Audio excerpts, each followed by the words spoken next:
शुरू करें।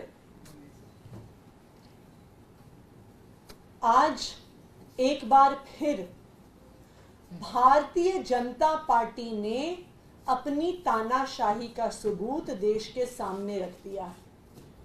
आज एक बार फिर भारतीय जनता पार्टी और प्रधानमंत्री नरेंद्र मोदी जी को जो अरविंद केजरीवाल जी से और आम आदमी पार्टी से डर लगता है, उसका सबूत उन्होंने देश के सामने रख दिया।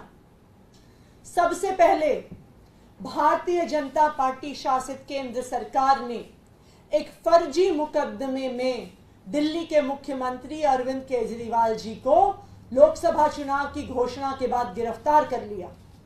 इसलिए गिरफ्तार कर लिया कि अरविंद केजरीवाल जी लोकसभा के चुनाव में प्रचार ना कर सके। यह सिर्फ तानाशाही सरकारों में होता है कि विपक्ष के नेताओं को जेल में डाल देते हैं। तानाशाही सरकारों में यह भी दूसरा लक्षण होता है कि विपक्षी पार्टियों को प्रचार करने से रोका जाता है।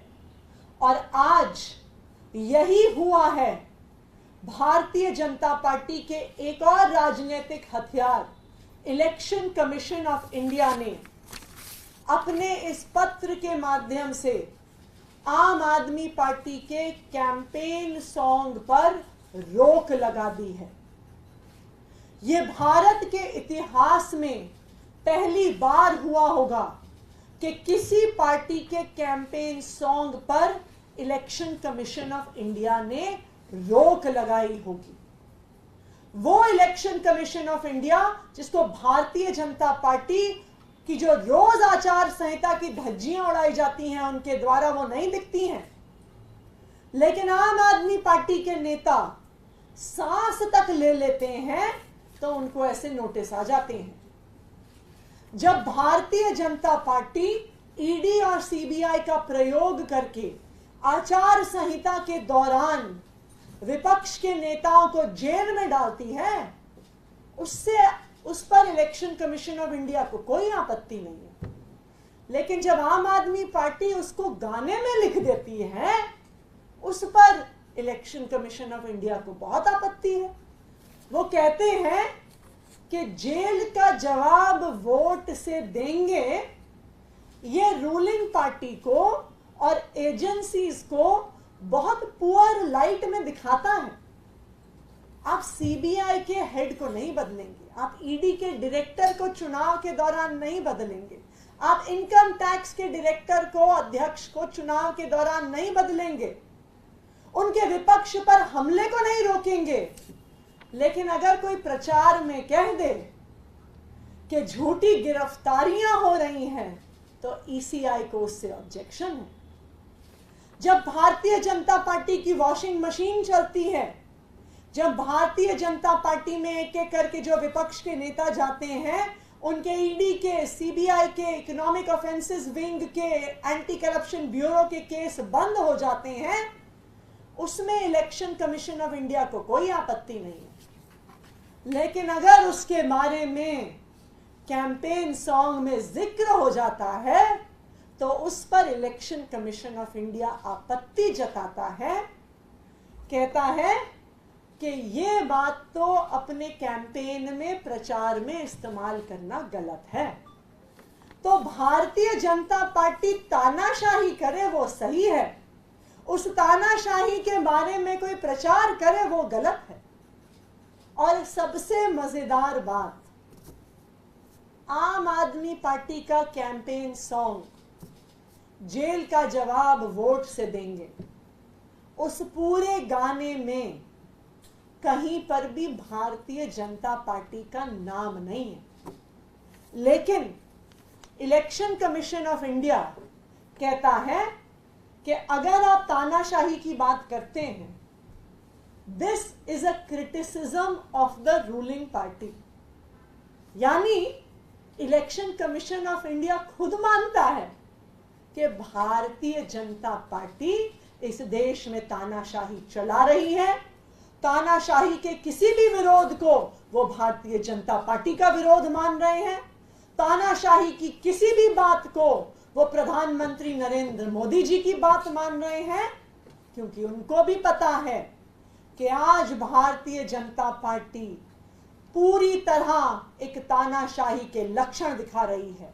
जिस तरह से ईडी और सीबीआई का प्रयोग करके विपक्ष के नेताओं को जेल में डाला जा रहा है, जिस तरह से कांग्रेस पार्टी का बैंक अकाउंट सील किया, और जिस तरह से अब आम आदमी पार्टी के प्रचार को रोका जा रहा है, ये साफ साफ दिखा रहा है कि आज इस देश का लोकतंत्र खतरे में है और आज भारतीय जनता पार्टी ने इस देश को तानाशाही बना दिया।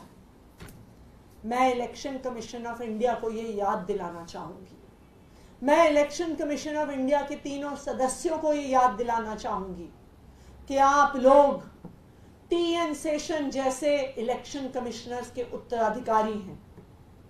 टीएन शेषन जी को इतने सालों बाद भी याद किया जाता है क्योंकि उन्होंने भारत में फ्री एंड फेयर इलेक्शंस को एक नई ऊंचाई पर पहुंचाया। मैं आज के इलेक्शन कमिश्नर से ये अपील करती हूं, मैं चाहती हूं कि ऐसा ना हो कि कुछ साल बाद 2024 के इलेक्शन को याद किया जाए कि ये वो इलेक्शन था जिसमें भारत का लोकतंत्र खत्म हो गया।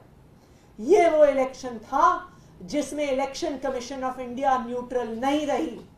ये वो इलेक्शन था जिसमें election commission of India Bharatiya Janata party का एक राजनीतिक हथियार बन गई। और ये वो इलेक्शन था जिसमें भारत का चुनाव पाकिस्तान का चुनाव बन गया।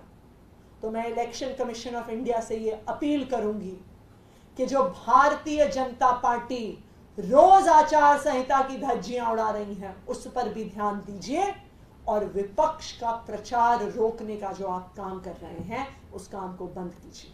धन्यवाद। मैम, ये सॉन्ग क्या वापस देने के लिए बोला गया है या फिर उसको क्या शब्द हटाने के लिए बोला गया? एक्शन मतलब क्या होगा? तब तक देखिए, हम इसका जल्द से जल्द जवाब देंगे। हमारे कैंपेन सॉन्ग में कहीं पर भी आचार संहिता का उल्लंघन नहीं है। जब हम अरविंद केजरीवाल की गिरफ्तारी की फोटो दिखाते हैं, वो तो एक फैक्चुअल फोटो है। जब हम मनीष सिसोदिया जी को पुलिस वालों द्वारा उनके साथ राउज एवेन्यू कोर्ट में बदतमीजी होते हुए दिखाते हैं, वो फैक्चुअल वीडियो है। जब हम प्रोटेस्ट कर रहे आम आदमी पार्टी के कार्यकर्ताओं को पुलिस से बर्बरता द्वारा उठाए जाना दिखाते हैं, वो तो फैक्चुअल वीडियो है। क्या अब इलेक्शन कमीशन ऑफ इंडिया चाहता है कि जो सच्चाई है वो देश के सामने ना आए? क्या इलेक्शन कमीशन ऑफ इंडिया चाहता है कि दिल्ली पुलिस की बर्बरता देश के सामने ना आए? क्या इलेक्शन कमीशन ऑफ इंडिया चाहता है कि ईडी और सीबीआई का राजनीतिक प्रयोग देश के सामने ना आए? आप ईडी और सीबीआई को रोको, आप इनकम टैक्स डिपार्टमेंट को रोको, आप दिल्ली पुलिस को रोको, लेकिन जो उनकी सच्चाई उजागर कर रहा है उन पर आप क्यों रोक लगा रहे हैं? Thank you.